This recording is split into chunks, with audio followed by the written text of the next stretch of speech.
ഇന്നത്തെ വചനചിന്ത, അഭിഷേകമുള്ളവനെ തകർക്കുവാൻ കഴിയില്ല. മെലീത്തയിലെ ചരിത്രമായിരുന്നു. അണലി കഴിച്ചവർ വീർക്കും ചത്തു വീഴുകയും ചെയ്യുമ്പോൾ അഭിഷേകമുള്ള പൗലോസിനെ കടിച്ചപ്പോൾ ചരിത്രം മാറി.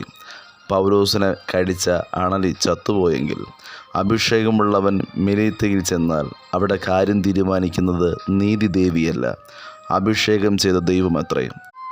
ഫറവോൻ ദൈവജനത്തെ നശിപ്പിക്കുവാൻ പദ്ധതിയിട്ടപ്പോൾ അതിൻ്റെ പരിണിത ഫലമെന്നത് പെസഹ ആയിരുന്നു. ഹാമാൻ ദൈവജനത്തെ നശിപ്പിക്കുവാൻ പദ്ധതി ഒരുക്കിയപ്പോൾ അതിൻ്റെ പരിമിത ഫലമെന്നത് പൂരം എന്ന ഉത്സവമായിരുന്നു. ദൈവത്തെ നശിപ്പിക്കുവാൻ ശത്രു പദ്ധതി ഒരുക്കിയാൽ അതിൻ്റെ അവസാനം ഒരു ഉത്സവമായി മാറും.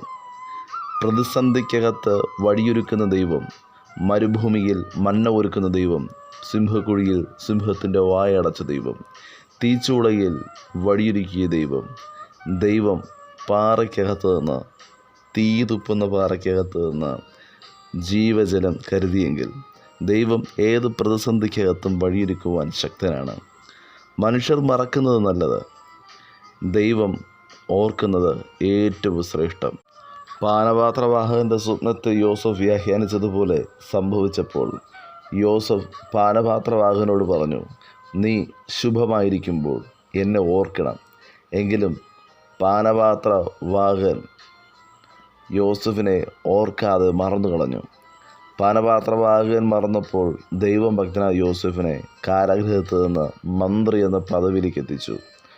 ഓർക്കേണ്ടവർ ഓർക്കാതിരിക്കുമ്പോൾ, കരുതാമെന്ന് പറഞ്ഞവർ കരുതാതിരിക്കുമ്പോൾ, മറക്കില്ല എന്ന് പറഞ്ഞവർ മറക്കുമ്പോഴും കാരാഗൃഹത്തിൽ നിന്നും പുറത്തു കൊണ്ടുവരുന്ന ദൈവമുണ്ട്.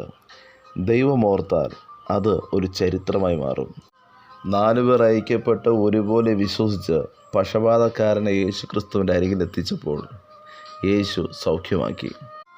ആ യാത്രയിൽ തങ്ങൾക്ക് മുമ്പിൽ വന്ന പ്രതിസന്ധിയെ കണ്ട് പിറകോട്ട് പോകാതെ അവർ വിശ്വാസത്തോടുകൂടെ മുന്നോട്ട് ചലിച്ചപ്പോൾ അവരുടെ വിശ്വാസം കണ്ട്, അവരുടെ ഐക്യത കണ്ട് യേശു പക്ഷപാതക്കാരനെ സൗഖ്യമാക്കിയെങ്കിൽ താങ്കളുടെ ജീവിതത്തിൽ ഏത് നടക്കാത്ത വിഷയത്തെയും വിശ്വാസത്തോടുകൂടെ, ഐക്യതയോടുകൂടെ കർത്താവിൻ്റെ അരികിലേക്ക് ചുമന്നുകൊണ്ട് വരുവാൻ തയ്യാറായാൽ പിന്നെ ചുമക്കുന്നത് കർത്താവായിരിക്കും.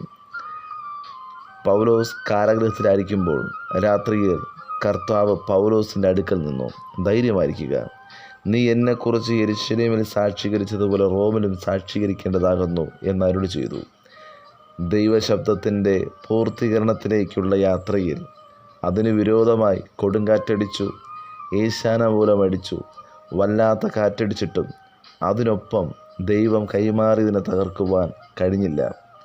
പൗലോസ് മെലീത്തയിലെത്തി സാക്ഷീകരിച്ചുവെങ്കിൽ വാഗ്ദത്തത്തിനെതിരെ എന്തെല്ലാം വിധത്തിലുള്ള കാറ്റുകൾ അടിച്ചാലും അവയ്ക്കൊന്നും ദൈവം നൽകിയ വാഗ്ദത്തത്തെ തടുക്കുവാൻ കഴിയില്ല. കാറ്റ് അടങ്ങ എന്നൊരൊറ്റ വാക്കിൽ കാറ്റിനെ അടക്കിയ യേശു കൂടെയുണ്ടെങ്കിൽ, കടലിനെ ശാന്തമാക്കിയ യേശു കൂടെയുണ്ടെങ്കിൽ, തിരുവചനം പറയുന്നു, എൻ്റെ വായിൽ നിന്ന് പുറപ്പെടുന്ന എൻ്റെ വചനമായിരിക്കും, അത് വെറുതെ എൻ്റെ അടുക്കലേക്ക് മടങ്ങി വരാതെ എനിക്ക് ഇഷ്ടമുള്ളത് നിവർത്തിക്കുകയും ഞാൻ അയച്ച കാര്യം സാധിപ്പിക്കുകയും ചെയ്യും.